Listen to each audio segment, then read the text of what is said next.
welcome to the newspaper review on Tab TV. My name is Sophia John, your host for today.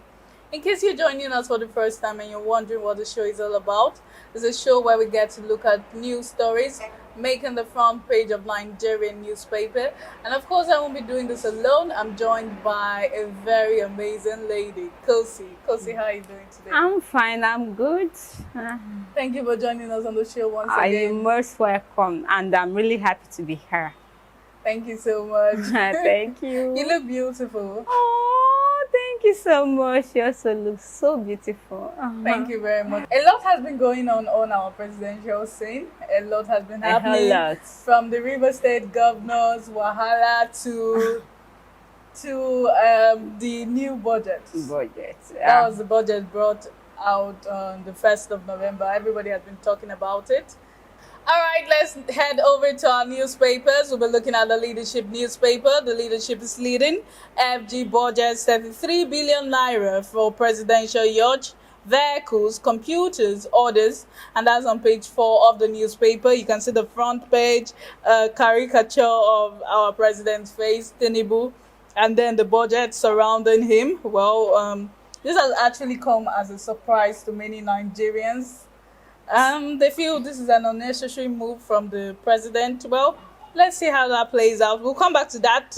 Still on the newspaper, perform or quit, Tinubu tells ministers, and that's on page 4 of the newspaper.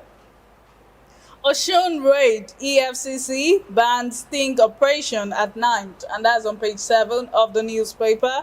Senate clears electoral officers smuggled through back door, and that's on page 20 of the newspaper.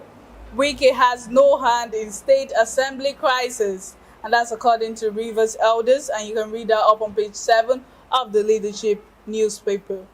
Ajero battles to save right eye in Imo hospital. I'll take that again. Ajero battles to save right eye in Imo hospital.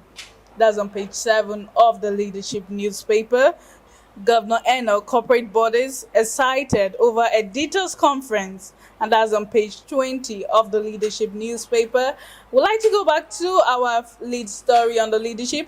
FG budgets 33 billion naira for presidential yacht, vehicles, computer, and orders.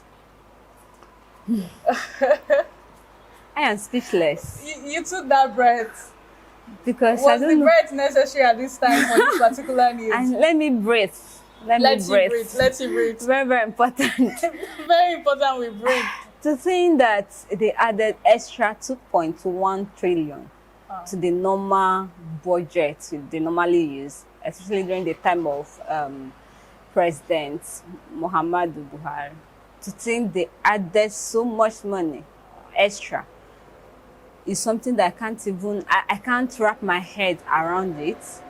To think that they also apportioned 1.5 billion naira for SUV cars for the first ladies. A non-constitutional office. Then they apportioned 2.9 billion for SUV cars for the ministers. Then another 2.9 billion to replace old cars. Then 5-point-something billion for the presidential yacht. Then 5 billion for only 5 billion for the student loan bill. It's something that I'm trying to understand. Which one is the priority? I do say that Nigerians have something we call misplaced of priorities. Are you prioritizing liability over assets? You understand? Because how can you explain that they had to apportion such amount of money just because they want to buy cars? They're buying they're buying these cars 1.5 billion. They are meant to use for something else. They are buying cars for the first ladies. What's their position? What are they doing? What impact have they made, those first ladies? What impact have they made ever since this regime started? And I'm asking, at this time of crisis, this hardship that is wreaking the whole country, people are wallowing, people are gnashing. People are suffering. Like, go to the streets. Little kids are begging just for food. I was coming to work and I saw something where a little girl, she was going around the street begging. So she begged, she went to a man, she touched the man. She was like, please, I need food. The man looked at her and was like, am I your mother? Am I your father? Let me born you. All this something. And I just look at this little girl. She's meant to be in nursery 1 or nursery 2. At that age, I don't know anything. At that age, she's supposed to be taken care of. But she at that age, the world has already become so harsh on her. What will happen in the nearest future? To think that our country does not even make provisions for them. Children. Seriously. Because I remember in advanced countries, there are foster homes they can go to. But here, you see them on the street. On the streets. And so the way they roam around the streets. If tomorrow now they enter bad gangs and something happened, they'll still blame them. They'll still blame them for not for stealing. They'll still blame them. This morning we saw how an armed robber that they caught was born to death. That was a And very they'll be sad like, one. Jungle justice. Jungle justice. And I'll be like, I don't understand. Yeah, he saw something. But taking matters into your hand, I don't think that's the right thing to do. You understand? And people are still, and a lot of things are happening. Not just that the country is in state of anarchy, state of hardship, poverty. Poverty has become the order of the day. The health sectors, what provision have been made to at least facilitate the health sector? The NLC are busy clamoring for payment of Increase in the minimum. increase in minimum wage, whereas they are still making provisions for the ministers, for the senators. If I may cut you short, I can recall some comment I had because since yesterday, that has been the talk over Twitter, now known as X, on Facebook. Everybody has been commenting on this particular extravagant luxury for ministers and for president. I can remember a comment from somebody, I wouldn't like to mention the person's name. He said, President Bola Tinubu have been asking us to be patient all this while, have been telling us that the country he needs to balance the economy, he has a lot of work to do, everything, and we should just be patient. Even the first lady said her husband is not a magician. Nigerians need to exercise patience. And then we wake up and we see things like this, we see news like this, when we know we are actually suffering. Have we gotten to that point? Until we don't have an organized system, right? Nigeria don't have that, even the judiciary don't have the power to do anything. And we Nigerians, our voices are not heard. We can talk and nothing will happen. They'll still do what they want to do. So people are already tired. You understand? A country that cares less about the welfare of the citizens, is that one a country? A country that don't put into consideration how the welfare of the citizens, is that one a country?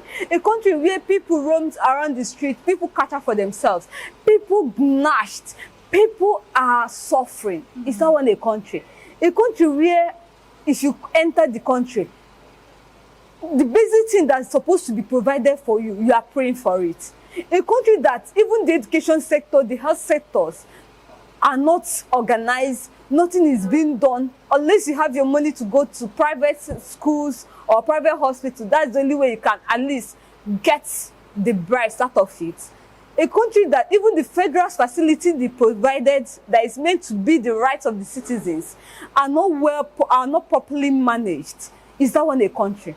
And you are saying, and with all this thing that is happening, are they also encouraging that, okay, tomorrow anyone can just come in, enter politics, because they know that there is money there. They are not entering because they want to work. They say even the Bible said it, that a good leader is someone that laid down his life for his people. He's someone that puts the interest of the citizens first before his own.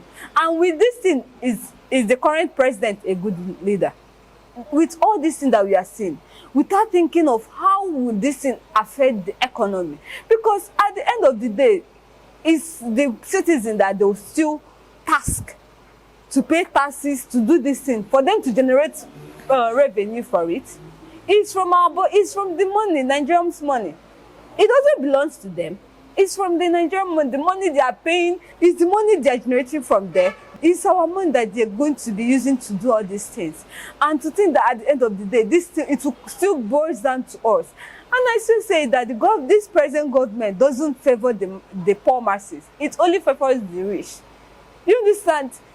People are at this trying time with this whole thing that is happening. He still have the mind to apportion 1.5 billion for car, 2.9 billion. Imagine if the total money he apportioned for the vehicle, for the computers, for whatever, was 33 billion. That 33 billion, why not put it into use? Why not put it into safeguarding the country? Buy CCTV cameras. Because that's the most important thing here. This country is a country where if you have money, you get away. If you commit any crime, as long as you have money, you will get away with it. Because there's no guard, there's no provision made for the poor masses. The poor masses are the ones suffering, and the rich are the ones enjoying.